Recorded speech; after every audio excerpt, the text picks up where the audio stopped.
Hello everyone, welcome back to the channel. Hope तुम्ही सगळेजण मजेतच असाल. तर आज मंगळवार आहे, आज अंगारिका चतुर्थी आहे. तर म्हटलं आजचा व्लॉग शेअर करूया तुमच्यासोबत. आजचा पूर्ण दिवस तुमच्यासोबत शेअर करूया. तर आज मी माझं पूर्ण रुटीन तुमच्यासोबत शेअर करणार आहे आजच्या दिवसाचं. तर होप तुम्हाला आवडेल. पूर्ण व्हिडिओ नक्की शेवटपर्यंत नक्की बघा की आज आम्ही काय काय केलं दिवसभर, माझं जनरली रुटीन कसं असतं. तर आत्ता ना सकाळचे 11 वाजलेत, 11 सव्वा 11 झालेत आता ऑलमोस्ट. थोडासा सकाळी फोनमध्ये वगैरे वेळ गेला. माझी आंघोळ झाली आहे, छान मस्त केस वगैरे धुतलेत आणि इंडियन कपडे घातलेत. रिसेंटलीच भारतातून आलोय, त्याच्यामुळे भरपूर इंडियन कपड्यांचा स्टॉक झालाय माझ्याकडे. तर म्हटलं छान अंगारिका आहे, त्यामुळे छान इंडियन कपडे घालूया. तर देवपूजा झालेली आहे. सचिननी सकाळीच देवपूजा करून तो त्याच्या ऑफिसच्या कामामध्ये लागलाय. तर देवपूजा झाली, अथर्वशीर्षाची आवर्तन झाले. आम्ही मोस्टली संकष्टीला करतोच नक्की, त्यामुळे ते पण झालंय आणि तो त्याच्या ऑफिसच्या कामामध्ये गेलाय. सकाळचा नाश्ता झाला. आज त्याचा आणि माझा उपवास असतो, कारण आज मोठी चतुर्थी आहे ही श्रावणातली असल्यामुळे. त्यामुळे आम्ही दोघंही करतो. मुलांचा नसतो उपवास, पण आमचा असतो. तर सकाळी साबुदाण्याची खिचडी खाल्ली आम्ही नाश्त्याला. दुपारी जस्ट फळं वगैरे असं खाऊ थोडंसं, आणि संध्याकाळी मग छान व्यवस्थित जेवण करू संकष्टीचं. तर असा सगळा प्लॅन आहे. होप तुम्ही आपल्या चॅनलवरचा होम टूरचा व्हिडिओ बघितला असेल. नसेल बघितला तर नक्की बघून या आणि मला सांगा की तुम्हाला कसा वाटला आपला होम टूरचा व्हिडिओ. तर चला मग आता आजचा दिवस सुरू करूया. इतकी घरातली कामं असतात ना इथे, आणि दुपारनंतर ना माझं पण काम सुरू होतं, त्यामुळे तोपर्यंत माझ्याकडे दुपारी 1-2 वाजेपर्यंतचा वेळ असतो, जोपर्यंत मला मॅक्झिमम गोष्टी संपवायच्या असतात कामाच्या. तरी सकाळी नाश्त्याला साबुदाणा खिचडी केली होती. तर म्हटलं तुम्हाला दाखवूया. गरम गरम छान साबुदाणा खिचडी आणि चहा असा आमचा ब्रेकफास्ट आहे. आणि मोस्टली दुपारी फ्रुट्स वगैरेच खाऊ आणि मग रात्री चतुर्थीचा उपवास सोडू. आता मी पण ना रोजचं जे असतं ते देवाचं म्हणून घेते, आणि त्यानंतर मग मी अर्जुन सोबत पण काही गोष्टी म्हणते रोज. कारण आम्ही अर्जुनला ना सध्या हनुमान चालिसा शिकवतोय. आम्ही त्याच्यासाठी जे जे गोष्टी आम्हाला शिकवायच्यात, रामरक्षा, हनुमान चालिसा, गीतेचे काही अध्याय, हे इंग्लिशमध्ये प्रिंट आउट काढली आहे आणि मग तो आमच्यासोबत म्हणतो. आणि त्यामुळे मग त्याला ते सगळं पाठ होईल हळूहळू, कारण एवढं अवघड हिंदी संस्कृत तर त्याला काही वाचता येत नाही. पण मग अशा पद्धतीने केलं तर त्याला पण सगळं पाठ होईल. सकाळचं किचन आता सगळं आवरायचंय. सकाळी ब्रेकफास्ट झालाय, तेवढंच फक्त हे झालंय. कालच मी ना छान तूप करून ठेवलं होतं घरातलं, तर आता मस्त छान पूर्ण तूप करून ठेवलंय, जेणेकरून मला आता गणपतीमध्ये पण याचा यूज होईल. त्यामुळे तर आता सगळं हे आवरायचंय. भरपूर पसारा झालाय. ही जरा भांडी सकाळी धुतली होती, ती सगळी भांडी लावायची आहेत. इकडे मोस्टली भांड्यांचं एवढं काम असतं. ही सकाळची नाश्त्याची आणि याची पण भांडी पडली आहेत, ती पण धुवायची आहेत. आता सकाळचं जे सगळं मेस झालेलं किचन होतं ना, ते सगळं आवरून घेतीये. मी एक ऑब्झर्व केलंय की US ला असताना ना मला एवढं जास्त आवराव नाही लागायचं, कारण ना गोष्टी या सगळ्या ऑर्गनाईज होत्या आणि भरपूर मोठं किचन होतं. सगळ्या गोष्टी या व्यवस्थित माझ्या गरजेप्रमाणे मी सगळ्या ऑर्गनाईज केलेल्या होत्या. त्यामुळे पण इथे काय होतं ना, एक लिमिटेड सामान आहे, लिमिटेड भांडी आहेत, लिमिटेड गोष्टी आहेत. त्यामुळे काय होतं, सगळं रिपिटिव्हली लागतं. त्यामुळे थोडंसं सकाळी मेस जास्त होते. आणि किचन काउंटर टॉप तुम्ही बघू शकता एकदम छोटा आहे, त्यामुळे इतकं जास्त मेस होतं सकाळी. त्यामुळे थोडंसं काम वाढलंय, पण ठीक आहे. आता खूप जास्त वस्तू गोळा करून पण नंतर काय करणार ना त्या. आता मी भांडी घासून घेते सकाळची. आणि आम्हाला जेव्हा UKला यायचं ठरलं होतं ना, तेव्हा सगळ्यात पहिल्यांदी माझ्या आणि सचिनच्या मनामध्ये हाच प्रश्न आला होता की आता परत आपल्याला खूप वेळा भांडी घासावी लागतील. टोटल कमीत कमी 4 ते 5 वेळेला दिवसभरात भांडी घासावी लागतात. आणि यावेळेस जरा जास्तच होत आहेत, कारण आम्ही एकदम लिमिटेड गोष्टी घेतल्यात. Limited plates, limited bowl, limited glasses. त्यामुळे काय होतं ना, गोष्टी त्याच त्या वापरावं लागतात रिपिटिव्हली. त्यामुळे इतकी भांडी घासावी लागतात ना, तो एक अगदी बोरिंग इथे वेळ जातो खूप जास्त. सुट्ट्यांमध्ये ना आम्ही अर्जुनला काही घरातली कामं असाइन केली आहेत. कुठली कामं कुठल्या वेळेला करायची आहेत ते त्याला सांगितलंय, आणि 1-2 वेळा त्याच्याकडून करून घेतली आमच्या समोर. आता तो शिकलाय, जसं की वॉशिंग मशीन लावणे म्हणा, किंवा कधी कधी कपडे सुकायला टाकणे, किंवा कधी कधी सुकलेले कपडे काढून घेणे. अशी बेसिक कामं तशी मुलांना यायला पाहिजेत, नाहीतर मग पुढे खूप अवघड जातं. पुढे त्यांना ही अशी रोजची रेग्युलर कामं सुद्धा खूप मोठी कामं वाटायला लागतात, आणि मग नको वाटतं मोठं मोठं झाल्यावर. त्यामुळं आमचा तर प्रयत्न असतो त्याला लहानपणापासूनच या लाईफ स्किल आहेत तर या शिकवाव्यात. आणि सध्या सुट्ट्या आहेत तर तो पण अगदी न चुकता त्या वेळेला ती कामं करून घेत असतो. आता मी थोडंसं डिनर आणि लंचसाठी मुलांसाठी प्रिपरेशन सुरू करते. त्यासाठी फ्रीजमधून काय काय वस्तू बाहेर काढते.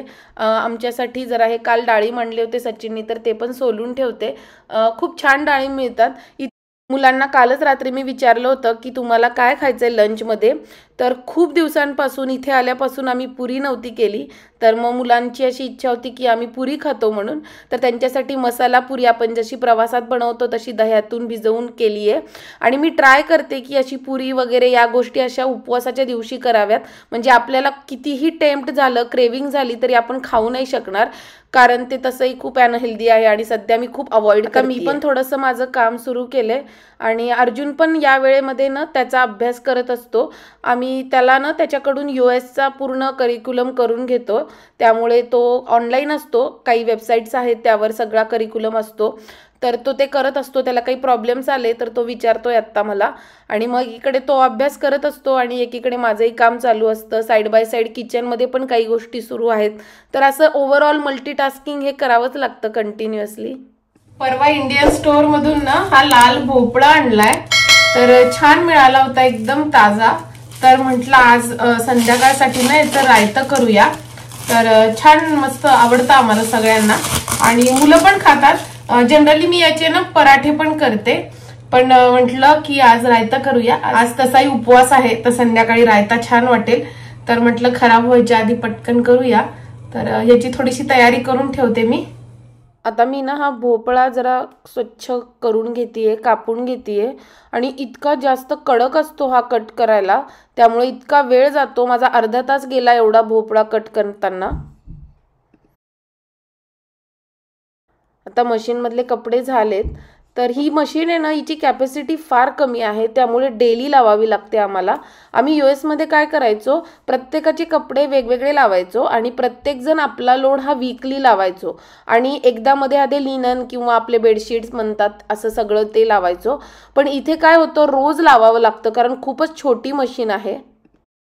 त्यामुळे UK आल्यापासून ना ही काही एक्स्ट्रा कामं खूप वाढली आहेत. जसं की रोज वॉशिंग मशीन लावावीच लागते. त्यामुळे कपडे सुकायला टाकणे, ते काढणे, त्यानंतर फोल्ड करून ठेवणे, त्यातले कधी कधी काही काही कामांना अर्जुन मदत करतो. पण ही एक एक्स्ट्रा कामं वाढली आहेत कारण US एवढी गरज नाही पडायची. आम्ही वीकली एकदा प्रत्येकाचा लोड लावायचो, त्यामुळे एवढं नाही काम पडायचं. आणि ड्रायरच लावावं लागायचा कारण अशी दोरी वगैरे तिथे तर लावता यायची नाही. त्यामुळे हे एक्स्ट्रा कामं झालेत. भांडी धुण्याचं एक खूप मोठं एक्स्ट्रा काम इथे झालंय. त्यामुळे अशा ना घरातल्या कामांमध्येच खूप वेळ जातो इथे एक्स्ट्रा. असे दोरीवर वगैरे कपडे सुकवताना ना मला अगदी भारताप्रमाणे फील येतो, कारण तिथे पण ऑलमोस्ट सगळ्यांकडे अशी दोरी वगैरे असते. त्यामुळे अगदी तसंच वाटत होतं. आणि इतकं कडक ऊन आहे ना, 2 तासात सगळे कपडे सुकतात ॲक्च्युली. मी तुम्हाला आत्ता इथे ना अवाकाडो ऑइल दाखवतेय. हे मी कॉस्कोमधून घेते. तर मी 1 वर्षापासून ना मोस्टली सगळ्या कुकिंगमध्ये, फ्राईंगमध्ये अवाकाडो ऑइलच वापरते. खूप रेअरली मी शेंगदाणा तेल वापरते, जसं की आपल्या टिपिकल काही महाराष्ट्रीयन भाज्या असतील तेवढ्यासाठी शेंगदाणा तेल वापरते. अदरवाईज मी सगळं अवाकाडो तेलमध्येच करते आणि अजिबात टेस्टमध्ये काहीही डिफरन्स जाणवत नाही. पण इतकं लाईट वाटतं ना, खूप असं बिलकुल तेल वगैरे सोक करून घेत नाही. त्यामुळे हा एक हेल्दी चेंज मी 1 वर्षापासून केलेला आहे. तुम्ही बघू शकतात इतक्या टेम्पटिंग झाल्यात ना पुऱ्या, एवढा छान वास सुटलाय. पण अजिबात आमचा तर उपवास आहे त्यामुळे आम्हाला खाता नाही येणार आहे. आणि मी ट्राय करते की आता फ्राईड गोष्टी अवॉइड करायच्या. खूप जणांनी मला आपला व्हिडिओ बघून विचारलं की तू वेट लॉस केलाय भरपूर वगैरे. तर असेच काही हेल्दी चेंजेस करूनच मी वेट लॉस केलाय. आणि आज संध्याकाळी मोदक खायचे, त्यामुळं आता काही फ्राईड नाही खाणार आहे मी. दुपारी पण फक्त फ्रूट्स खाणार आहे. त्यामुळे मी ती सगळी कॅलरीज न स्टोअर करून ठेवणार आहे मला संध्याकाळी मोदक खाण्यासाठी. आता आणि एकीकडे ना मुलांना जेवायला दिलंय आणि मी मोदकाचं सारण बनवून घेते, कारण ते तसंही गरम गरम मोदकामध्ये भरता येत नाही. तर ते छान थंड होईल आता थोड्या वेळात. त्यामुळे म्हटलं पटकन बनवून घेऊया. इथे मोस्टली फ्रोझनच खोबरं वापरावं लागतं, कारण नारळ मिळतात ॲक्च्युली, पण मोस्ट ऑफ द टाईम ना ते घरी आणून फोडल्यानंतर खराब निघतात. त्यामुळे आम्ही प्रेफर करतो की फ्रोझनच घेऊन यावं. आणि मग स्वच्छ स्वच्छ धुवून वापरतो जसं मी तुम्हाला सांगितलं. तर आता थोडासा नारळ परतून घेतला. मी अजिबात तूप वगैरे टाकत नाही. आणि मग त्याच्यामध्ये हाफ गूळ पावडर घातलं आहे आणि हे छान मस्त परतून घेईल.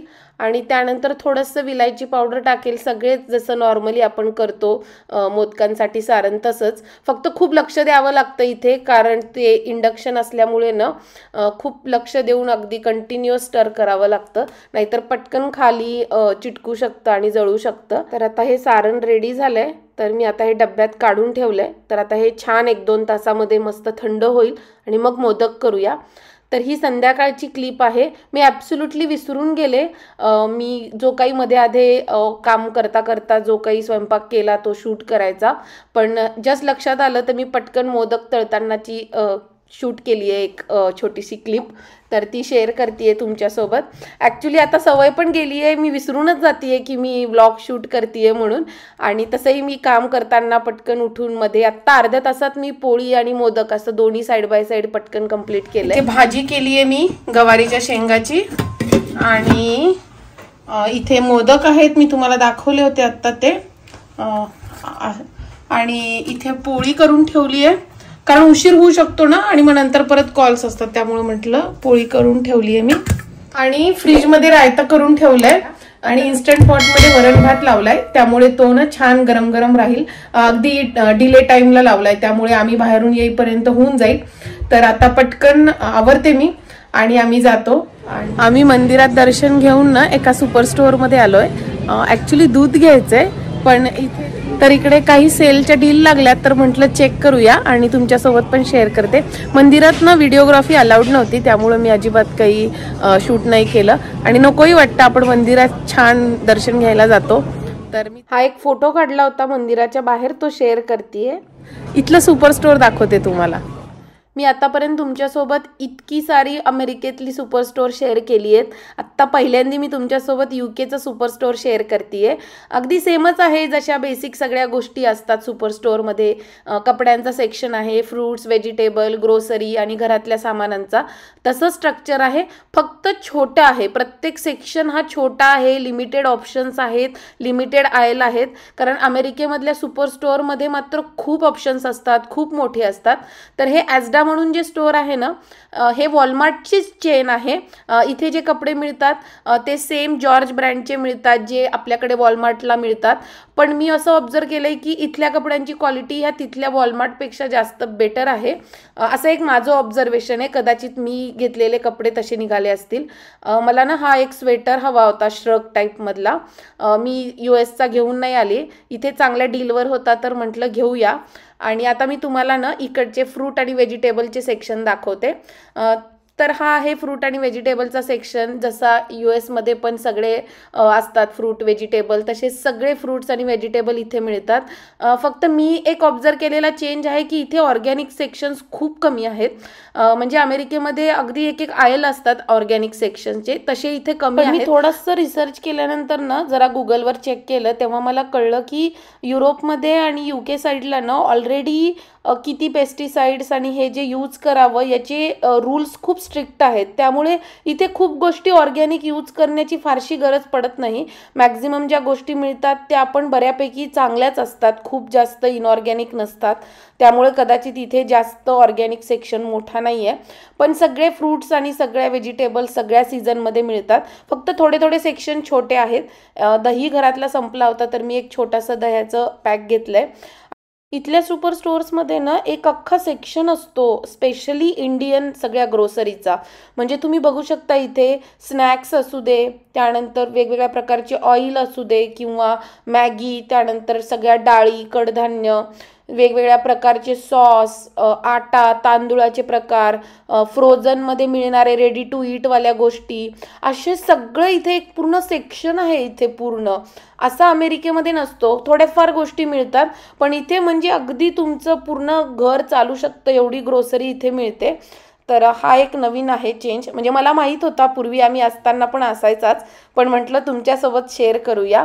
कारण जनरली असं आपल्याला अमेरिकेमध्ये वॉलमार्टमध्ये वगैरे एवढं सगळं इंडियन सामान नाही मिळत.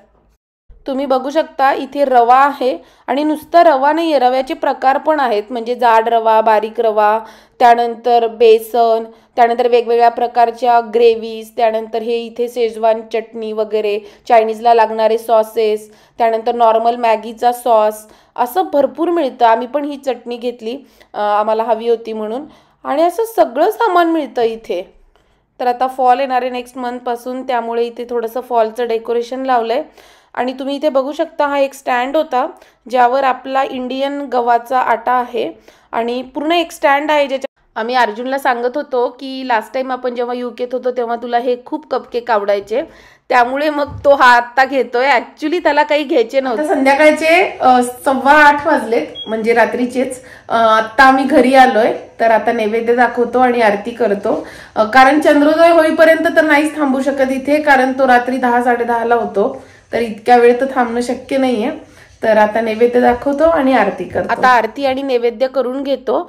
आणि आम्ही ना मुलांना पण या निमित्ताने आम्हाला सांगता येतं की आम्ही लहान असताना आम्ही कसं करायचो घरी, किंवा आमच्या घरी तर दर महिन्याला संकष्टी असायची सगळ्यांना, तर मग काय काय गोष्टी असायच्या स्पेशली, आमच्या काय लहानपणीच्या मेमरीज आहेत.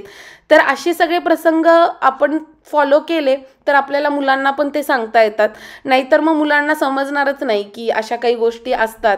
जसं आज आम्हाला अर्जुन विचारत होता की हे वेगळं काय असतं संकष्टी चतुर्थी, आणि मग याला तुम्ही अंगारिका का म्हणताय. मग आम्ही आज ती केली, त्यामुळे त्याला असे प्रश्न पडले आणि आम्ही त्याच्यासोबत शेअर करू शकलो. तर आमचा हाच प्रयत्न असतो की आपण मुलांना बसून संस्कार शिकवण्यापेक्षा आपण वागलो तर मुलांना आपोआप बघून बघून समजतं. तर तेवढाच एक प्रयत्न असतो की काही आपले ट्रेडिशन्स, काही आपल्या गोष्टी या आपल्या नेक्स्ट जनरेशनला पास ऑन करायच्या. तर आता मुलांनाही खूप भूक लागली आहे, आम्हालाही भूक लागली आहे. तर आता छान मस्त ताट वाढून घेते मस्त अव्यान तर फक्त मोदकांसाठी जेवायला बसला. तो इथे बसून कंटिन्युअस नाटक करत होता की मी आज फक्त मोदक खातो, मोदकच्या बाहेर पण पोळीच आहे, असं तो सारखं मला कन्व्हिन्स करत होता. तर छान वाटतं मुलांना पण ॲटलिस्ट मोदक वगैरे आवडतात म्हणून. तर चला तर फ्रेंड्स, मला नक्की सांगा आजचा व्हिडिओ तुम्हाला कसा वाटला, आणि आजचा व्हिडिओ आवडला असेल तर नक्की लाईक करा, शेअर करा, आणि आपल्या चॅनलवर आता रेग्युलर व्हिडिओ येत राहणार आहेत, तर नक्की बघा, सपोर्ट करा. आणि चॅनलवर नवीन असाल तर नक्की सबस्क्राईब करा आणि शेअर तर नक्कीच करा. चला मग आपण परत भेटूया एका नवीन व्हिडिओमध्ये. तोपर्यंत मजेत राहा, काळजी घ्या, बाय.